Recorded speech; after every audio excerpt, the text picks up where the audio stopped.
सभी 12 राशियों के लिए ये वीडियो है और आज चर्चा होगी पाप कर्तरी योग के ऊपर।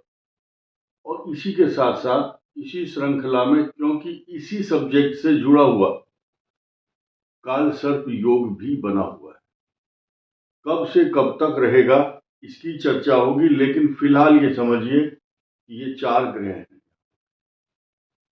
और इन चारों ग्रहों के लिए बना हुआ है पाप कर्तरी योग और ये 23 फरवरी तक रहेगा। अब यहाँ प्रश्न उठता है कि ये पाप कर्तरी योग, ये 11 नंबर कुंभ राशि और यहाँ मीन और मकर के मध्य में ये राशि आ चुकी है।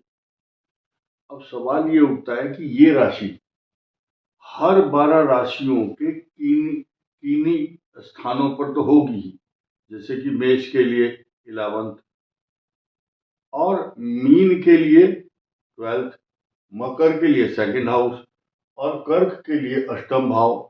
तो ये जो पाप कर्तरी योग है, ऐसी कंडीशन, और वो पाप कर्तरी योग भी कैसा है कि राहु और सूर्य, ये 2 ग्रह ये पाप कर्तरी योग के मध्य आए हुए हैं। अभी हमने एक वीडियो पर चर्चा की थी कि शुक्र और बुध एक साथ होने के कारण लक्ष्मी नारायण योग बना हुआ है। तो ये लक्ष्मी नारायण योग अपना प्रभाव देगा, लेकिन ये दोनों पाप कर्तरी योग के बंधन में भी हैं, ये भूलना नहीं चाहिए। दूसरी बात, और पॉजिटिव और निगेटिव चीज तो हम अपने दृष्टिकोण से ढूंढ ही लेते हैं। हर व्यक्ति सोचता है कि मेरा तो अच्छा ही होगा और वास्तव में अच्छा होगा, क्योंकि यहाँ एक प्लस पॉइंट है। इस पाप कर्तरी योग को, जहां ये दोनों ग्रहों के मध्य पाप कर्तरी योग बनता है, पाप कर्तरी योग को समझिए, जब एक स्थान 2 पाप ग्रहों के मध्य में आ जाता है उसका नाम है पाप कर्तरी योग। अब उसकी जो महत्ता है जब तक बढ़ती है जब तक शुभ ग्रह ना देख रहा हो। अब इस भाव के स्वामी को भी देखिए, ये इस भाव का स्वामी भी पीड़ित है, यानी कि शनि है स्वयं, और शनि के कारण ही शनि की राशि इधर है, शनि स्वयं यहां पर है और इसी राशि पर बना हुआ है पाप कर्तरी योग। अब ये जो चारों ग्रह हैं ये भी पीड़ा में है, और यानी कि ये जो शुक्र है ये 2 राशियों का प्रतिनिधित्व करता है, रिप्रेजेंटेटिव है, ये 2 राशियों को करता है। राहु किसी राशि का रिप्रेजेंटेटिव नहीं है, लेकिन सूर्य तो सिंह राशि का प्रतिनिधित्व करता है। बृहस्पति से ये चारों दृष्ट हैं, देखे जाते हैं। ये एस्पेक्ट जो है आपको 80% राहत देने वाला होता है। हम पाप ग्रहों की चर्चा तो कर रहे हैं, लेकिन जिन जिन लोगों की कुंडलियों में जो कुंभ राशि पीड़ित होगी, ऐसी कंडीशन में उनके लिए कुछ राहत देने की बात नहीं कही जा सकती है।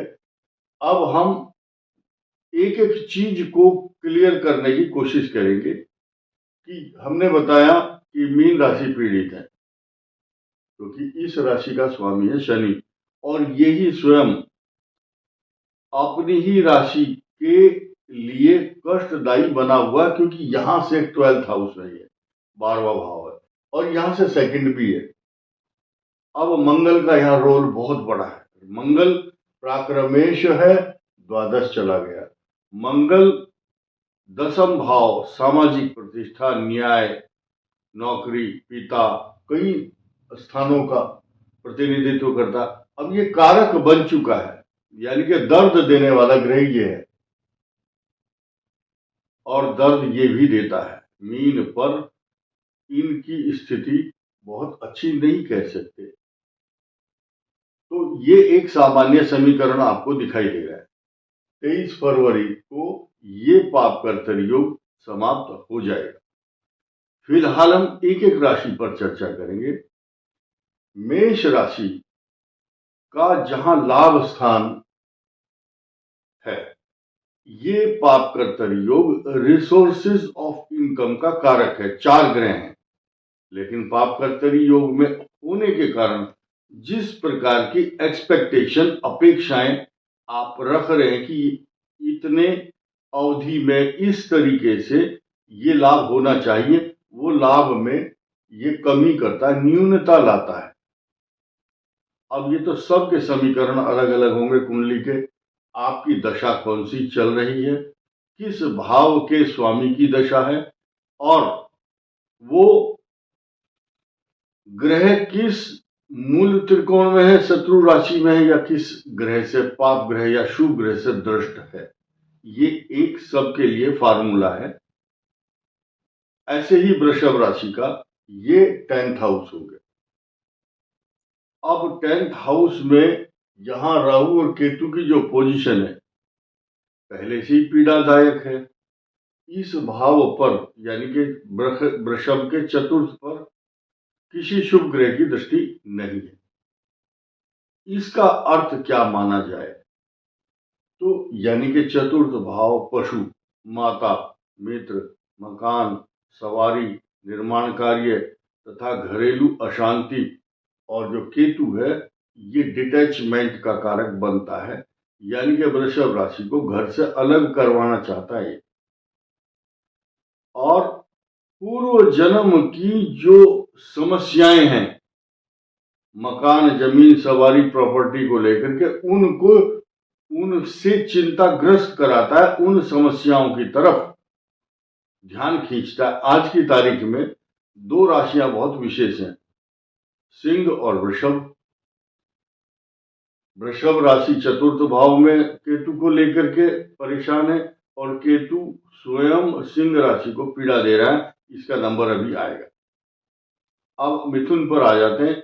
मिथुन का जो भाग्य स्थान है ये पल्लवित और पुष्पित करता है इसको।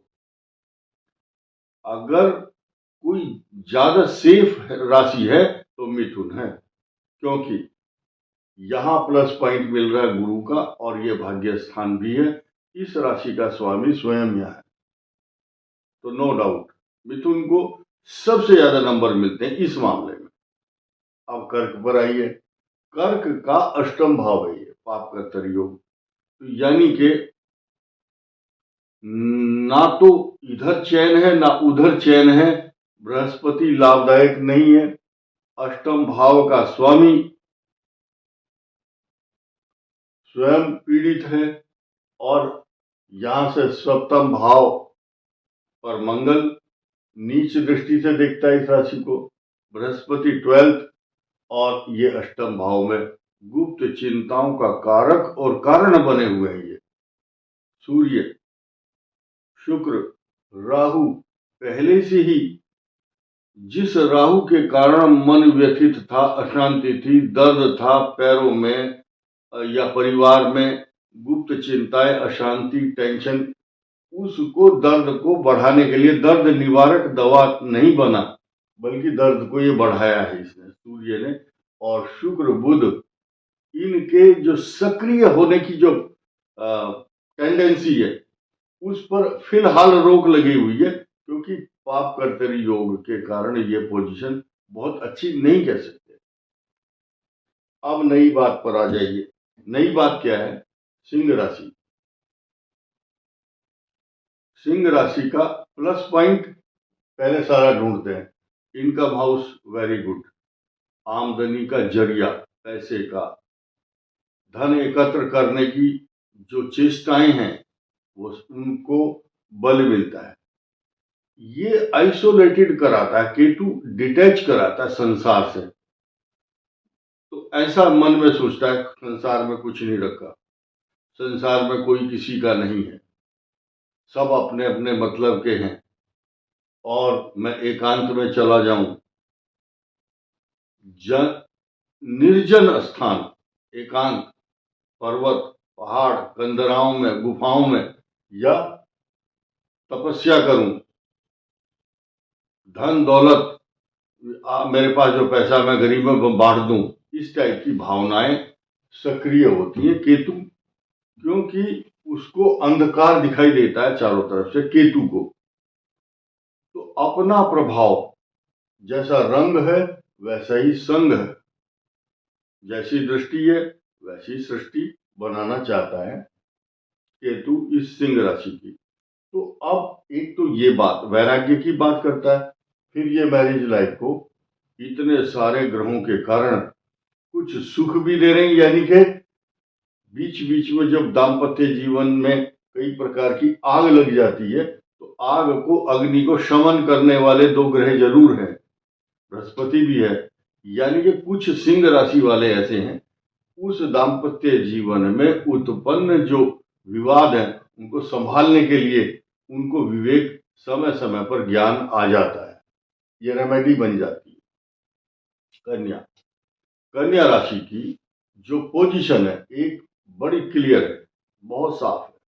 छठे भाव में जो शत्रु इनको कष्ट, पीड़ा, नुकसान देना चाहते हैं उनकी खैर नहीं है, किसी भी तरह से बचेंगे नहीं वो, किसी भी विधि से आप उनको लपेटने में कामयाब रहेंगे, क्योंकि ये जो दो ग्रह हैं, आपको छोटी मोटी बीमारी होती है तो उसके ऊपर आपके ज्ञान, कला, कौशल, बुद्धि से, चातुर्यता से उसका विनाश करने में आप सक्षम हैं। सिर्फ आपके जो एक्सपेंस हैं वो खर्च ज्यादा बढ़ेंगे, बजट को कंट्रोल करें, अपनी यात्राओं पर, अपने जो भी आप फोन घुमा रहे हैं उनको, फोनों को थोड़ा सा विराम दो और ज्यादा अपनी जो अभिलाषाएं हैं या अपनी आवश्यकताओं को थोड़ा सा कम कीजिए। तुला के लिए बताता हूं, तुला का जो चतुर्थ सुख का भाव है, उस सुख में आग लगाने वाले मंगल माचिस और पेट्रोल लेकर तैयार बैठे हैं। ये घरेलू सुख संसाधनों को अशांत करते हैं और साथ ही साथ दाम्पत्य जीवन पर मंगल की दृष्टि तो है, लेकिन वो क्रोध भरी दृष्टि है, अपना मूल त्रिकोण भी है, शुभ ग्रह देख नहीं रहा है। और ये सब कारण कौन बना रहा है? पंचम भाव में बैठे हुए राहु और सूर्य आपको उद्वेलित करते हैं, आपकी संतान को भी उद्वेलित करते हैं। एजुकेशन से रिलेटेड कुछ बहुत सारे सब्जेक्ट ऐसे हैं जो एकाग्रता नहीं बनने दे रहे, आपकी कंसिस्टेंसी को खत्म करते हैं। लेकिन आपकी राशि का स्वामी स्वयं पंचम है, इसलिए आपको थोड़ा राहत मिल जाएगी। बृहस्पति का सहयोग और संयोग ये आपके लिए प्लस पॉइंट बनेगा, फिर भी अपने घरेलू समस्याओं को संभालना होगा। वृश्चिक पर आइए। वृश्चिक की पोजीशन, वृश्चिक अपने आप में एक बहुत मील का पत्थर है, माइल स्टोन है, चैलेंजिंग भी है ये, और ये पिलर ऑफ स्ट्रेंथ, शक्ति के स्तंभ है ये। अब ऐसी कंडीशन में अब इनकी ज्यादा मजबूत पोजीशन है मंगल के कारण, क्योंकि इनका खुद का लॉर्ड है ये। अब बात तो हम कर रहे हैं पापकर्तर योग की। ये जो चतुर्थ भाव में बना हुआ पापकर्तर योग वृश्चिक का है, इस स्थान पर मिले जुले परिणाम कैसे होंगे? क्योंकि इस राशि का स्वामी तो अलग हो गया, अंगारक योग भी नहीं बना रहा है, लेकिन आपको राहु और सूर्य की जो युति है यही एक जहर घोल रही है एक तरह से। यानी कि बीच बीच में समस्याएं आ रही हैं घर में। कुछ तो आपकी योग्यता, कुछ आपकी मेहनत, कुछ आपकी सूझबूझ के कारण समस्या समाप्त हो जाती है, कुछ बृहस्पति के कारण, और कुछ समस्या तो ज्यों की त्यों बनी रहती है, चाहे जमीन से जुड़ी हुई, मकान, सवारी, प्रॉपर्टी, पैसा, ट्रांसफर। और कुछ लोग आश्वासन भी देते हैं मैं तेरा काम करा दूंगा, लेकिन बाद में वो पीछे हट जाते हैं। इसलिए अभी कुछ समय तक ये राहत मिलने की संभावना नहीं है। धनु पर आते हैं। धनु, जहां शनि की धैया से पीड़ित है ये राशि, वही आपकी धन, कुटुंब, वाणी स्थान को संभालने में असमर्थ है, क्योंकि यहां पर आपका जो मंगल है आपका उद्वेग, आपकी अपनी बोलने की जो कला है, आपके जो कमेंट्स हैं, आपकी भाषा ही आपकी दुश्मन बन सकती है। इसलिए बी केयरफुल। जब आप बातचीत करते हैं किसी से तो बहुत सोच समझ करके बात करें। अपने शब्दों का चयन करते समय बहुत सावधानी। How to talk and behave others, कैसे बातचीत करनी है प्लीज। अब ये बात बड़ी गंभीरता से कही गई है आपको, और पराक्रम में आपका साहस इतना तेज हो जाता है कि आप अपने बस में नहीं रहते, अपने ही बस में नहीं मैं। और इस शब्द को अगर एक शब्द में समेट दें, आपकी सारी परिभाषा को, इस तीसरे भाव के पाप कर्तरी योग को, तो हम कहेंगे ओवर कॉन्फिडेंस। ओवर कॉन्फिडेंट जब हो जाता है मनुष्य तो कई प्रकार की गलती कर बैठता है। इसको दुस्साहस भी कह सकते हैं। अगर एक साहस दो प्रकार का होता है, शुभ कार्य के लिए और अनीतिपूर्ण कार्य के लिए। बोले कुछ नहीं होता, चलो कर देते हैं इस काम को, फिर वो फंसाएगा आपको। ये आपको, आपका जो ओवर कॉन्फिडेंस है, ये आपको गलत भी करवा सकता है या आपके हाथ से गलत काम कराएगा। Please be careful. सिर्फ वही बच रहा है धनु राशि वाला जो बृहस्पति को जच रहा है। बृहस्पति की पूर्ण दृष्टि है यहाँ पर। मकर पर आते हैं। मकर राशि बहुत अच्छी पोजीशन में है, नो डाउट। उच्च राशि का मंगल है, सेकंड हाउस में बहुत अच्छे लक्ष्मी नारायण योग, पता नहीं क्या क्या योग है। बस सिर्फ केवल गुप्त चिंताओं का कारण बना हुआ अष्टम केतु, ये पाप कर्तरी योग आपके लिए अच्छे परिणाम इसलिए नहीं देता है, कई बार सभी के लिए एप्लीकेबल नहीं है, क्योंकि अब इस भाव के स्वामी आपकी कुंडली में कहां बैठे हैं, वो उसके बल, उसकी ताकत, उसका उदय अस्त रेट्रोग्रेड होना, ये भी निर्भर करेगा। लेकिन ओवरऑल देखा जाए तो पराक्रम भाव में शनि और अष्टम केतु, इनके जो मिले जुले परिणाम है, ये बीच में आपको संतप्त तो करेंगे, लेकिन ये पाप कर्तरी योग हटने के बाद ज्यादा राहत मिलने की उम्मीद है, क्योंकि मंगल यहां आ जाएंगे, मकर राशि को राहत मिलेगी। और इस कष्ट कारक केतु पर जो दृष्टि है मंगल की, वो हट जाएगी। लेकिन दृष्टि फिर भी रहेगी अष्टम भाव पर, लेकिन वो उसके परिणाम, उसकी बिहेवियर, नेचर बदल जाएगी। मकर के ऊपर से तो मंगल हटेगा, यानी कि बोझ, ताप और संताप जो चल रहा है वो हट जाएगा।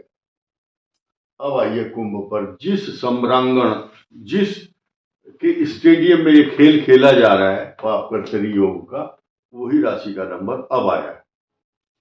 देखिए 23 फरवरी तक ये पाप कर्तरी योग कष्ट देता रहेगा आपको। आप पिंजरे में हैं।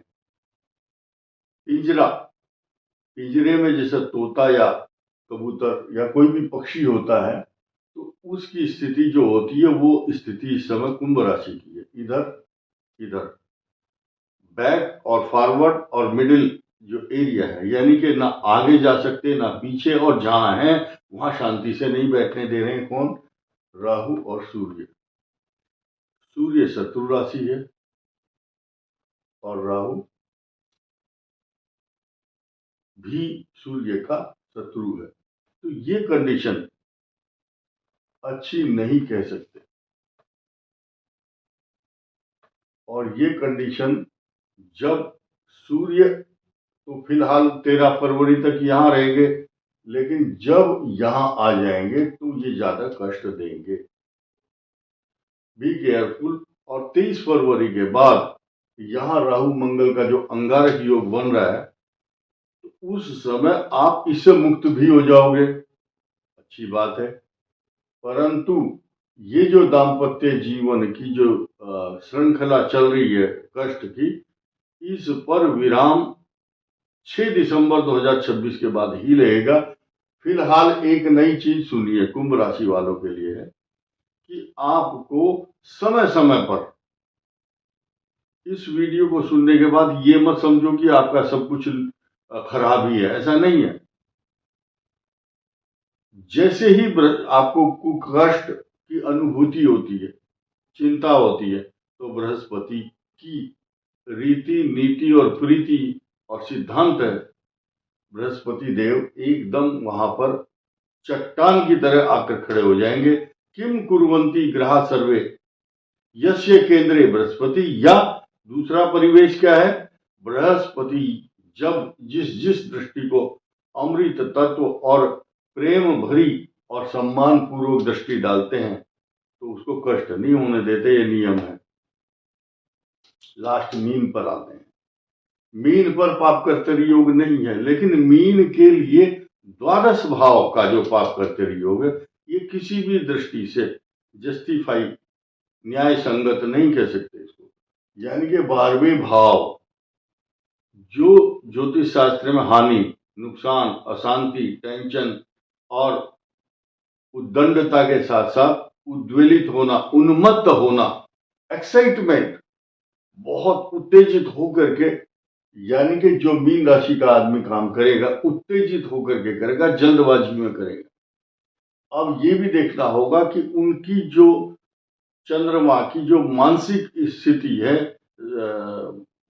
चंद्रमा मानसिक स्थिति को दर्शाता है कुंडली में, यानी कि चंद्रमा कितना बली है, चंद्रमा पर किस ग्रह की दृष्टि है, वैसी ही उसकी चिंताएं, चेष्टाएं, विचार और way of working, talking, thinking, everything, ये निर्भर करेगा आपके चंद्रमा कैसे है ड्यूरिंग दिस पीरियड। यानी कि जब तक 12वां राहु है 6 दिसंबर 2026 तक तो अच्छा है ही नहीं एक्सपेंसेस को लेकर के, लेकिन जो सूर्य है ये नेत्र पीड़ा 13 मार्च तक देगा, अशांति देगा, पाप कर्तरी योग के दुष्प्रभाव भी देगा।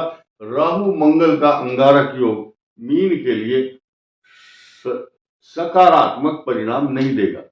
अब इन राशियों को जिनका मंगल राहु पाप कर्तरी योग कष्ट कारक है या आप महसूस कर रहे हैं, तो कुछ सनातन पद्धति को अपनाते हैं, कुछ धर्म विशेष के लोग अपने अपने धर्म पूजा के हिसाब से चलते हैं। तो हम किसी धर्म विशेष संप्रदाय को यही सब परामर्श देंगे, अपनी पूजा पद्धति, खान पान अलग होता है, पूजा पद्धति अलग होती है, तो उस पूजा पद्धति के अनुसार जिससे आपको मानसिक संतोष प्राप्त होता है, क्योंकि हर धर्म के मंत्र नहीं बताएंगे हम। फिलहाल एक सकारात्मक भाव जो सनातन पद्धति को अपनाते हैं उनके लिए बजरंग बाण को पढ़ना ये ट्रीटमेंट हो सकता है, क्योंकि मंगल के कारण और शनि के कारण बना हुआ जो ये है, ये दोनों की रेमेडी है बहुत अच्छी। एक शब्द आता है, एक पंक्ति है, अपने जन को तुरंत उबारो, और यह बजरंग बाण जो जापे ताते भूत प्रेत सब कांपे, धूप दे अरु जपे हमेशा ताके तन नहीं रहे कलेशा, कलेश नहीं रहेगा। इस वीडियो में इतना ही, धन्यवाद, नमस्कार।